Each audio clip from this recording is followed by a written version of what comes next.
आज जो हमारे गेस्ट हैं अभी पीछे यहाँ पर बैक स्टेज पर, उनकी जो कंपनी है उसकी वैल्यूएशन आज की डेट में है $5 billion की। Please give an energetic and warm welcome to the co-founder of ShareChat, Ankush Sachdeva.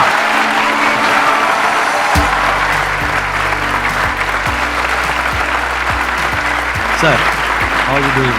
All good. Please have a seat, बैठिए जी। I am very excited. Sandeep sir आपको देखा, बहुत बार देखा है। इनफैक्ट जब बीच में घर जाता था कानपुर से, मैं कानपुर में मेरा कॉलेज था, कई बार मेरी मॉम रात को सुनती थी कुछ। मैंने कहा ये क्या सुनते हो आप? तब उन्होंने बताया कि वो आपको सुनती थी रात को अच्छे थॉट्स लाने के लिए। तो आई एम वेरी एक्साइटेड आपके साथ मैं आज बैठा हूँ, और आई एम श्योर मतलब मैं जितना भी ट्राई करूँगा हेल्प करने का, ऑडियंस को मोटिवेट करने का, अपनी जर्नी शेयर करने का।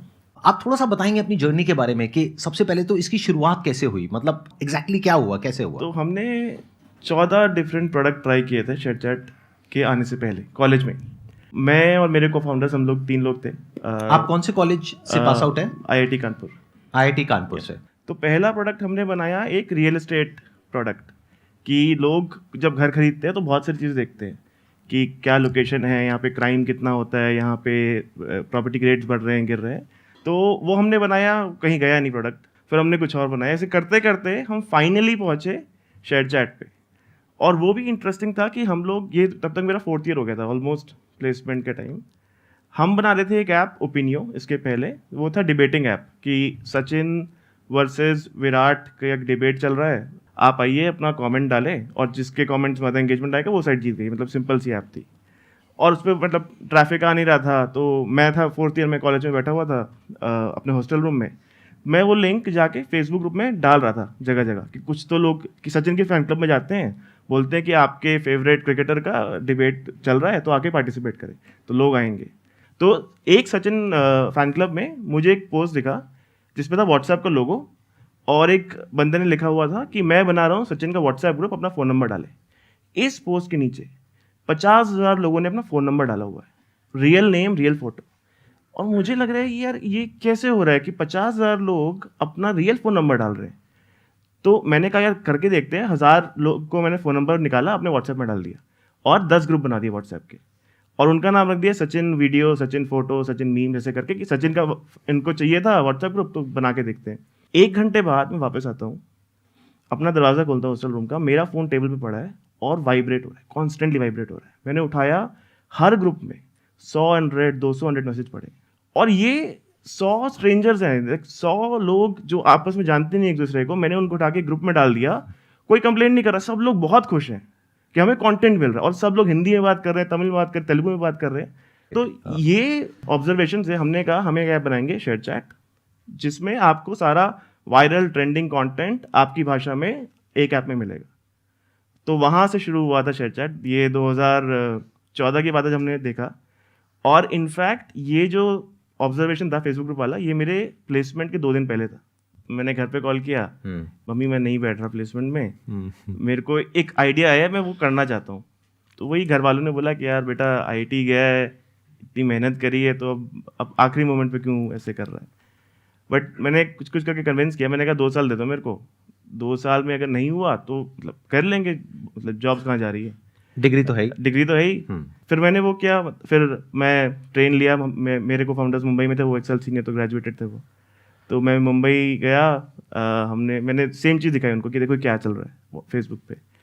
फिर वहाँ से शुरू हुआ शेयरचैट। बट अब अगर देखा जाए आज की डेट में, तो आज की डेट में तो बाकी भी एप्स यूज होती हैं, तो how is your product different from all those products? मतलब डिफरेंस क्या है उसमें? जब आप कोई ऐप ज्वाइन करते हो, मतलब फेसबुक, ट्विटर टाइप, लार्जली इन ऐप्स में आपको या तो फ्रेंड बनाना होता है या फॉलो करना होता है, और फिर आपकी फीड बनती है। हमने पहले 2 साल सेम चीज़ ट्राई करी कि यार हम लोग पब्लिक प्रोफाइल्स, मतलब हम लोग फ्रेंड नेटवर्क तो है नहीं, हम लोग पब्लिक प्रोफाइल्स लेके आएंगे, फॉलो वर्दी प्रोफाइल्स। लोग आएंगे, उनको फॉलो करेंगे, उनकी फीड बनेगी और वो यूज़ करेंगे। ये हमने 2 साल ट्राई किया। इससे मतलब हम जो रिटेंशन मेजर करते हैं कि कितने लोग आए और रुके ऐप में, वो बिल्कुल नहीं बढ़ा। बट हमारी एक छोटी सी टीम थी जिसने ये कहा कि हम फॉलो नहीं कराएंगे, हम सीधा देखेंगे आपका क्या लाइक हो रहा है, क्या शेयर हो रहा है, क्या फेवरेट हो रहा है, उससे हम एक एल्गोरिथम बनाएंगे जिससे आपको हम बेटर फीड देंगे बेस्ड अपॉन योर इंटरेस्ट। तो हमने पूरा ये कॉन्सेप्ट कि ग्राफ होना चाहिए, आपको फॉलो करना चाहिए, हटा दिया। डे वन पे आप आए हो, आपको फीड मिली है, आपने लाइक करा, आपको वैसा कंटेंट और मिल रहा है।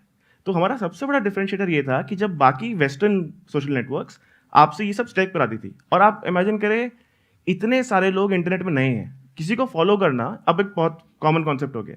बट जब कोई इंसान पहली बार इंटरनेट पे आता है, अरे आप यूज करते हैं, फॉलो का मतलब क्या, पीछा करो। हिंदी में तो समझ नहीं आता ना, क्यों क्यों फॉलो करें। तो एक सिंपल इंसान का दिमाग ऐसे काम करता है कि मैंने 10 MB खर्च करके ऐप डाउनलोड करी, कंटेंट ऐप में मुझे कंटेंट दो। क्या इसके पीछे ये भी रीजन था? Because if I can understand it correctly, it's like a chicken and egg situation, कि जब तक बड़े क्रिएटर्स नहीं होंगे तब तक उनको कोई फॉलो नहीं करेगा, छोटे को कोई क्यों करेगा, और जब तक फॉलोअर्स नहीं होंगे तब तक बड़े क्रिएटर्स नहीं आएंगे। तो was that the issue because of which you thought of कि इस पूरे स्ट्रक्चर को ही चेंज कर देते हैं? एक तरह से था, क्योंकि बड़े क्रिएटर्स के पास वेस्टर्न सोशल नेटवर्क पहले से थे, राइट, तो उनके पास क्योंकि कोई वो तो इतना वहां पर है, incentive- हाँ। वो तो एकदम से नहीं आएंगे, तो वो एक right. फोर्सिंग फंक्शन जरूर था। बट ये जो नया मॉडल था ये और एफिशिएंट भी था इन जनरल। तो इनफैक्ट अभी आई थिंक अब तो सारे social network are moving away from friend graph and follow graph, सब एल्गो फीड पे आ रहे हैं। तो Right. ये एक बहुत बड़ा डिफरेंशिएटर था। एंड आई थिंक जो पूरी वेव चल रही है of machine learning, AI is towards that, कि आप एक सोशल ऐप पे जाके किसी को फॉलो और फ्रेंड कर रहे हैं, बहुत लाइक 2010 की टेक्नोलॉजी। आज की टेक्नोलॉजी है कि हम फिगर आउट कर लेंगे आपको क्या चाहिए, आप बस आप वीडियो देखिए, लाइक करिए, फेवरेट करिए, जो करना है आप करिए, नॉर्मल एक्टिविटी, हम फिगर आउट कर लेंगे आपको क्या चाहिए। हाँ, क्योंकि अगर किसी ने किसी को फॉलो किया भी या सब्सक्राइब किया भी, तो it may not be necessary कि आज उसने किया कल उसका इंटरेस्ट है या नहीं है, कल उसका इंटरेस्ट चेंज भी हो सकता है। प्लस उसने 1000 को फॉलो किया, उसमें से कौन सा दिखाओगे तो वही जिसको वो बार बार कंज्यूम कर रहा है। तो जब वही दिखाना है तो इससे अच्छा उसी का हमने एक क्लस्टर्स बना दिए और वो हम ग्रुप्स में डिवाइड कर दिया और उसको हम दिखाते चले जा रहे हैं। इनफैक्ट अब अभी सारे जितने आप देख रहे हैं फॉलो वाले या फ्रेंड वाले सोशल नेटवर्क, कोई भी अब गारंटी नहीं करता रीच। आपके एक्स फॉलोअर होंगे बट वो रीच एल्गो से होगी। It's a fact. ये आप लोगों ने देखा भी होगा यूट्यूब के ऊपर स्पेशली, कि अगर किसी के मान लो 10 मिलियन सब्सक्राइबर्स हैं, 20 मिलियन सब्सक्राइबर्स हैं, व्यूज आ रहे हैं 1 लाख 2 लाख, तो अगर 1 लाख व्यूज आ रहे हैं इसका मतलब क्या है, सब तक पहुंच ही नहीं रहा है। तो आप ये कह रहे हैं कि जैसे किसी ने आपकी ऐप डाउनलोड करी, कुछ ही देर में आप ये पता लगा लोगे कि उसको किस तरह का कंटेंट दिखाना है। Video play I was about to say that कि 10-15 वीडियोस देखने के बाद में आप पता लगा लोगे कि एग्जैक्टली उसका इंटरेस्ट क्या है, और वो आप कंटेंट दिखाते जाओगे। बट वो कंटेंट आएगा कहाँ से? तो हमारा पूरा प्लेटफॉर्म यूजीसी है, नॉर्मल क्रिएटर ही अपलोड करते हैं वीडियोस। और इनफैक्ट मतलब आई थिंक अब तो हम मतलब we are also working on कि कैसे क्रिएटर्स को मोनेटाइज कराएं। इनफैक्ट जो नीश क्रिएटर्स है ना, जैसे कोई तमिल आयुर्वेदिक कंटेंट बना रहा है, बहुत ही छोटी ऑडियंस है उसकी, कंपेयर टू कोई डांस या ह्यूमर वीडियो बना रहा है, तो वहाँ पे एल्गोरिथम और ज़्यादा इंपॉर्टेंट हो जाता है। कैसे आप फिगर आउट करो जब कोई एक वीडियो आए कि क्या इसकी राइट ऑडियंस है। तो हमारा business at the core is what, हम लोग एक एल्गोरिथम है, हर कंटेंट को उसकी डिजर्विंग ऑडियंस दिलाना हमारा काम है, चाहे वो शेयर चैट हो या मौज हो। तो ये हमारा कोर बिजनेस है। और इसमें मतलब क्रिएटर्स को कैसे इंसेंटिवाइज रखें, जब कोई क्रिएटर बड़ा हो जाए, how do we make help them make money, तो ये सब we are doing now. But it is largely UGC, कुछ बड़े पब्लिशर्स भी हैं, मतलब बड़े न्यूज़ चैनल्स वो सब भी अब आ गए हैं, but largely I would say 80% अभी भी यूजीसी कंटेंट है। बट उनके लिए इंटरेस्ट क्या है? जैसे कोई बड़ा क्रिएटर है, अगर वो आ करके यहाँ पर अपना कंटेंट डालता है, तो रेवेन्यू मॉडल क्या है? क्या रेवेन्यू शेयरिंग अरेंजमेंट तो है? हमारे 2 रेवेन्यू मॉडल है। एक है मतलब ब्रांड डील्स, आपका अगर जैसे यूट्यूब पे जैसे होता है सिमिलर मॉडल है कि आपकी वीडियो आपने डाली है, बीच में ऐड आएगा। अगर आप शॉर्ट वीडियो क्रिएटर हैं तो आप ब्रांड के साथ कोलैबोरेट कर सकते हैं, with in your video you can praise the products. एक और हमारा बहुत यूनिक रेवेन्यू स्ट्रीम है वर्चुअल गिफ्टिंग। अगर आप एक इन्फ्लुएंसर हैं मौज पे या शेयर चैट पे, आप लाइव जा सकते हैं और आपके फैंस आपको पेमेंट कर सकते हैं। मतलब आप गिटारिस्ट हो, आप गिटार बजा रहे हो, आपके फैंस को अच्छा लगा, वो आपको तुरंत वर्चुअल गिफ्ट भेज सकते हैं, वर्चुअल रिंग, जो कि एक्चुअल 10 रुपीज़ से वो खरीदेंगे कॉइन से और फिर आपको वर्चुअली गिफ्ट करेंगे। एंड ये बहुत बड़ा मार्केट बन रहा है अभी। हमने इस साल करीब 400 करोड़ के क्रिएटर इंसेंटिव करें इंडिया में। सबसे लो मोमेंट आपका कौन सा था शेयर चैट की पूरी जर्नी में? आई थिंक ऐसे काफ़ी मोमेंट थे, नियर डेथ मोमेंट्स थे। इनफैक्ट एक बार ऐसा हुआ था कि हमारे पास सैलरी देने के पैसे बचे नहीं थे, पैसे खत्म हो गए थे कंपनी के अंदर, फंड रेज हो नहीं रहा था। That was in which year? 2015 and की बात है ये। हाँ। तब हमने कुछ करा के luckily we were able to get series A done और हम सैलरी दे पाए थे लोगों की। बट वो एक नियर डेथ मोमेंट था कि हमको लगा यार अब बस सब खत्म हो गया है। और अब अगर आज की डेट की बात करी जाए तो don't you think it's a very competitive landscape, क्योंकि यहाँ पर वो प्लेयर्स हैं जिनकी बहुत डीप पॉकेट्स हैं। अब तो वैसे आपकी भी काफी अच्छी डीप पॉकेट्स हो गई हैं, हाँ, बट स्टिल मतलब they are like $multi-billion corporations जिनके पास में बहुत फंड्स हैं और उनका पूरा एक इंफ्रास्ट्रक्चर नेटवर्क वो सब कुछ बना हुआ है। एक नेटवर्क इफेक्ट है उन लोगों के पास में in terms of advertisers, in terms of creators, in terms of content, in terms of everything. तो what differentiates you at this point in time, मतलब अगर एक यूजर की बात करी जाए जो अभी देख रहा है, वो क्यों आपकी ऐप को डाउनलोड करे, ऐसा क्या है उसके अंदर? तो आई थिंक ये क्वेश्चन हमको शुरुआत से आ रहा है। मतलब डे 1 पे हमने जब शेयर चैट शुरू किया तो तब भी लोग थे, बहुत बड़े बड़े लोग थे। इनफैक्ट हमको 90% इन्वेस्टर्स ने मना किया था डे 1 पे कि क्यों हो रहा, इंडिया का क्यों होगा एक सोशल नेटवर्क। तो आई थिंक उससे तो हम काफ़ी आगे आ गए हैं। मतलब हमारे टोटल 40 करोड़ लोग हैं जो शेयर चैट मौज से टुगेदर कंबाइंड जुड़े हुए हैं, एक्टिव यूजर्स। तो आई थिंक हमारा एक अपना बेस है, स्पेशली रीजनल लैंग्वेज में। तो क्या ये और प्लेटफॉर्म्स पे नहीं हो रहा है? मतलब रीजनल लैंग्वेज में कंटेंट वहां पे अवेलेबल नहीं है? इतनी डेप्थ नहीं है। सो फॉर एग्जांपल अगर आप देखें, हम जब देखते हैं अपने बिजनेस को तो शुरुआत होती है कंटेंट की बहुत पॉपुलर कंटेंट से, ह्यूमर है, मीम्स है, डांस है। बट रियल वैल्यू कब आती है प्लेटफॉर्म की? जब आप एकदम लॉन्ग टेल कुछ सॉल्व कर रहे हैं। जैसे मैंने बोला कि मलयालम में आयुर्वेदिक कंटेंट की एक कोई क्रिएटर है, उसकी छोटी ऑडियंस होगी, बट जब वो ऑडियंस को वो कंटेंट मिलेगा वो उस प्लेटफॉर्म पे स्टिक करेगा। तो पॉइंट ये कि आप कैसे वो लॉन्ग टेल बनाए। और इंडिया बहुत डाइवर्स कंट्री है, मतलब इतनी हम 15 लैंग्वेजेस में ऑपरेट करते हैं शेयर चैट मौज। बहुत डाइवर्सिटी है, लैंग्वेज में भी, टीयर्स में भी। मतलब कोई दिल्ली से है तो कोई इलाहाबाद से है, उनमें उनके कंटेंट प्रेफरेंस बहुत डिफरेंट होंगे। तो आई थिंक हमारा अपना एक ऑडियंस है जो हमने कैप्चर किया है, बाकी लोगों का अपना एक ऑडियंस है। हमारे पास इनफ कैपिटल है कि हम इन्वेस्ट करते रहें। और हमारे लिए क्या इंपॉर्टेंट, राइट, हमारा जो बीच में एल्गोरिथम है वो हम स्ट्रॉन्ग करते रहे। तो हमने इनफैक्ट ये सबसे हार्ड पार्ट है इस बिजनेस का। तो हमने 2020 में सोचा यार देखो, हम इंडिया में तो अच्छा कर रहे हैं, डोमेस्टिक कंपटीशन से हम अच्छे हैं, बट हम अभी भी लड़ किससे रहे हैं? वेस्टर्न से, राइट। तो हमने इनफैक्ट लंदन में टीम एक्सपैंड करी कि हमारी AI मशीन लर्निंग टैलेंट हम इंडिया के बाहर बनाएंगे और सबसे बेस्ट लोग हायर करेंगे। तो आज की डेट में हमारा मशीन लर्निंग टैलेंट पूरा यूरोप में है और बाकी सब लोग इंडिया में है टू बी कम्पिटिटिव। तो आई थिंक हमारे पास इनफ कैपिटल है, टैलेंट है टू नाउ फाइट। आप जो क्वेश्चन पूछ रहे हैं वो मुझे डे 1 से लोग पूछ रहे हैं, सभी पूछ रहे होंगे और आप खुद भी अपने आप से पूछ रहे होंगे। हाँ, और मतलब कई बार डे 1 पे हमें भी लगता, अगर मुझे डे 1 पे पता होता कि ये बिजनेस बनाना इतना मुश्किल है तो शायद मैं नहीं करता। एग्जैक्टली क्योंकि ये जितना आसान लग रहा है ना उतना आसान है नहीं है। मतलब it's one of the most competitive landscapes जहां पर अभी ये है, और वहां पे जो डोमिनेंस रहा है वो सारी ये सिलिकॉन वैली की जितनी भी कंपनीज है उन्हीं का रहा है। मतलब यूएस की जितनी कंपनीज है उन्हीं का डोमिनेंस रहा है ग्लोबली अगर आप देखोगे। और रीजनली ये डेवलप करना और इस लेवल तक लेकर के आना, यू आर सेइंग आपके 40 crore, that means 400 million active users हैं per month on ShareChat and Moj. These are active users या total users? Active users. He deserves a big round of applause for like say what he has done.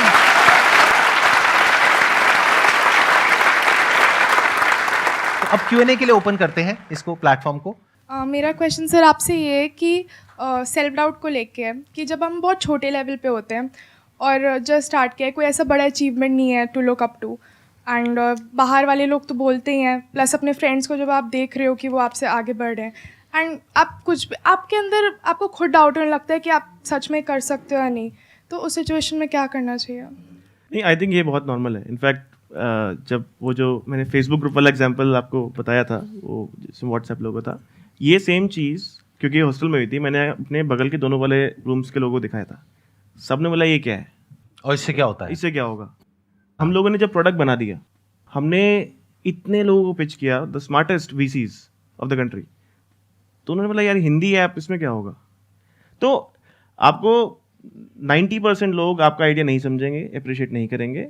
You are the only one who will have to believe, and it is a very tough road ना, कि अगर आप कोई एक idea पे जा रहे हैं, वो गलत भी हो सकता है, पर आपको अपने अंदर ये सोचना है कि मैं किस चीज़ पे बेट कर रहा हूँ, मेरी assumption क्या है, ये क्यों चलना चाहिए। अब उस पर ऑनेस्ट रहो कि मेरी assumption थी कि यार ये कंटेंट का गैप है तो ये कंजम्पशन होना चाहिए। अगर वो फेल होता है तो फिर मैं चेंज करूँगा, किसी के बोलने पे नहीं करूँगा। मैं खुद से ऑनेस्ट रहूँगा कि मैं ये चीज़ क्यों कर रहा हूँ, उसके क्या रीज़न है। अगर वो रीज़न सही है तो मैं करता रहूँगा, अगर वो रीज़न डिस्प्रूव होते हैं मार्केट से तो मैं नहीं करूँगा। तो आपको अपने साथ ऑनेस्ट रहना है, ऑब्जेक्टिव रहना है, और मतलब लोग बोलते रहेंगे, उनका काम है बोलना, उस पर आपको नहीं जाना है। सर मोटिवेट कैसे रहें उस टाइम जब कुछ भी नहीं है, मतलब कोई भी ऐसा अचीवमेंट नहीं है जिसको देखने को कि तो अचीवमेंट करना है ना, वही तो मोटिवेशन है। Good point. देखो इन्होंने बहुत अच्छी बात कही, जब अचीवमेंट हो जाएगा उसके बाद क्या मोटिवेशन है। समझ रहे हो मैं क्या कह रहा हूं? जब जो आपको चाहिए वो मिल गया तब क्या मोटिवेशन है। अचीवमेंट जब तक नहीं हुआ तभी तक तो वो मोटिवेशन है। वही तो ये कह रहे हैं, यही तो मोटिवेशन है कि अचीव करना है।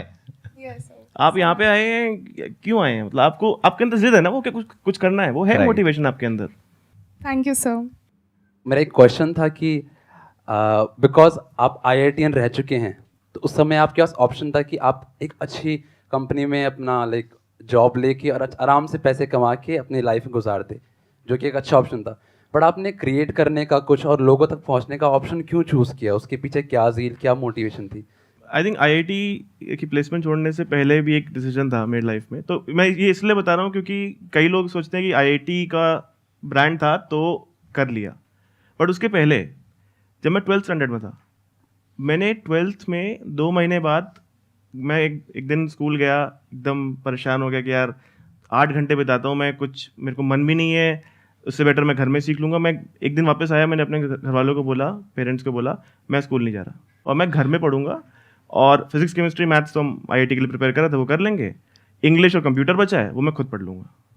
तब मेरे पास कोई वो नहीं था सेफ्टी नेट कि IIT का ब्रांड है कि नहीं, बट एक कॉन्फिडेंस था और एक कैलकुलेटेड रिस्क था कि यार मुझे लग रहा है कि वो 8 घंटे में मैं कर लूँगा अपने आप, इससे बेटर तो वो बेट ले लेते हैं। तो चाहे वो डिसीजन हो या प्लेसमेंट छोड़ने का डिसीजन हो, it is always a calculated risk कि मेरा अपसाइड क्या है, मेरा डाउन साइड क्या है। अपसाइड ये है कि यार मेरे को फ्री टाइम मिलेगा, मैं अपनी पढ़ाई पे फोकस कर पाऊंगा। डाउन साइड ये है कि शायद मेरे बोर्ड्स में कम नंबर आ जाएंगे। बट हम लोग क्यों पढ़ रहे हैं? हम लोग इंजीनियरिंग कॉलेज में जाने के लिए पढ़ रहे हैं, वहाँ पे बोर्ड्स का परसेंटेज और उसका कोई कोरिलेशन है नहीं। मतलब हमारे टाइम पे तो नहीं था, अब शायद चेंज हो गया हो। तो आपको ये देखना है कि अपसाइड क्या है, डाउन साइड क्या है, और फिर डिसीजन लेना है। तो ये भी एक आई थिंक आजकल एक फैट बन गया है कि कॉलेज छोड़ दो, ये छोड़ दो, क्योंकि आई थिंक संदीप सर आप भी मैं बिगाड़ रहा हूँ सबको। आप भी वहाँ भी बहुत है, सिलिकॉन वैली में भी बहुत है। हाँ, बट ये थोड़ा सा आई थिंक ओवर हाइप्ड है, क्योंकि हम सब ने जब वो डिसीजन लिए थे, हाँ, तो कुछ सोच के लिए थे, सोच के लिए रिस्क, वो कैलकुलेटेड रिस्क था। हमने किसी को देख के नहीं लिया था ये डिसीजन। मतलब जब मैंने वो डिसीजन लिया था, हमने मतलब मैंने, क्योंकि इन्होंने तो पूरा किया, इनके पास तो आज भी डिग्री है, जो चाहे कर सकते हैं, बट मैं तो किसी काम का नहीं हूँ, मैं यही सब कर सकता हूँ जो अभी कर रहा हूँ। तो मैंने जब वो डिसीजन लिया था तो बहुत सोच समझ करके लिया था। जब मैंने वो डिसीजन लिया था तो मेरे को पता था कि in the worst case scenario में महीने का ₹1,00,000 तो कमा ही लूंगा। तब जाकर के मैंने वो डिसीजन लिया। ऐसे नहीं कि किसी को देखा और इमीडिएटली वो डिसीजन ले लिया। मतलब जैसे इन्होंने कहा ना, best case scenario, worst case scenario देख करके फिर डिसीजन लिया कि बुरे से बुरा क्या हो जाएगा, ये कहीं कुछ नहीं हुआ, हाँ ठीक है इतना तो हो जाएगा। एक डाउट था मेरे मन में कि स्कूल में बच्चों का एडमिशन कैसे होगा आगे जा करके, क्योंकि ये मेरे को डराया था, कुछ घर वालों ने ये कह करके डराया था कि बेटे आगे जाओ करके ना शादी नहीं होगी, ये नहीं होगा। मैं कहा शादी की आप टेंशन छोड़ दो, वो तो हो जाएगी। मेरी बात हो गई है। हाँ,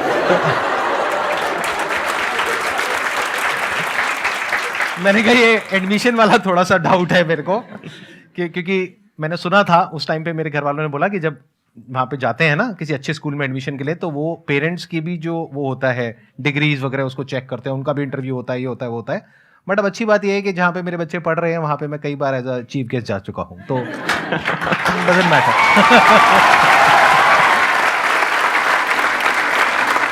Thank you so much, sir. It was pleasure meeting you, pleasure talking to you, and pleasure interacting. Thank you.